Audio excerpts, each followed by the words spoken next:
welcome to our devotion reading through the Bible in a year in the 1 Year Bible. And this is a devotion for August 15th. Whoever closes his ear to the cry of the poor will himself call out and not be answered. Proverbs 21:13. That's our proverb for the day. And whoever closes one ear means one who keeps shutting his ear, literally in Hebrew.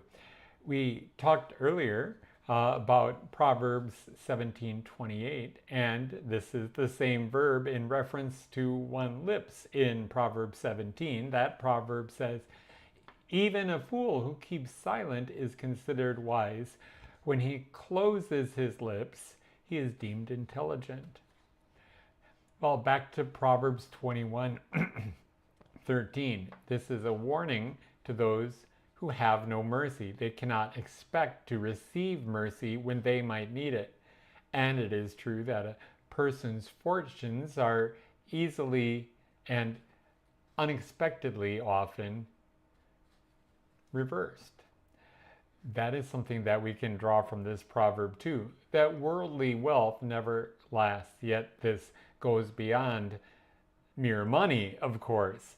In Jesus' parable of the unmerciful servant, that servant was forgiven an astronomical debt, but then he refused to forgive the infinitely smaller debt of his fellow servant, and so he received an incredibly harsh punishment as a result. If only he had forgiven others as he had been forgiven himself.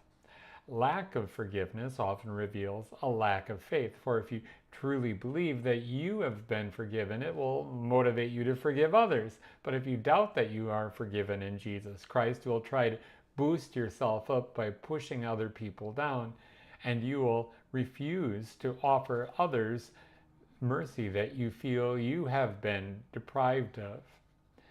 In the parable that Jesus told of the rich man and Lazarus, which is quite a wild parable, in Luke 16, the rich man refused to help Lazarus during his earthly life. In the life to come, the rich man begged for mercy, but it was impossible for Lazarus to help him since there is a great chasm between heaven and hell. It was also impossible for him to warn his family still living, because if one doesn't believe in God's word, you wouldn't even listen if someone should rise from the dead.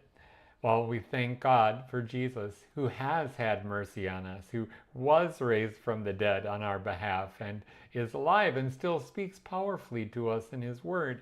We must always keep in mind the things he has said. For example, in Matthew 5, Jesus speaks the beatitude, "Blessed are the merciful, for they shall receive mercy." So that is our devotion for the day. Please keep my daughter Clarissa in your prayers. She is expecting a baby very soon. Actually, if all goes according to plan, after midnight they will induce labor. So pray for Clarissa and her baby to be born this evening. God willing, may God be with you.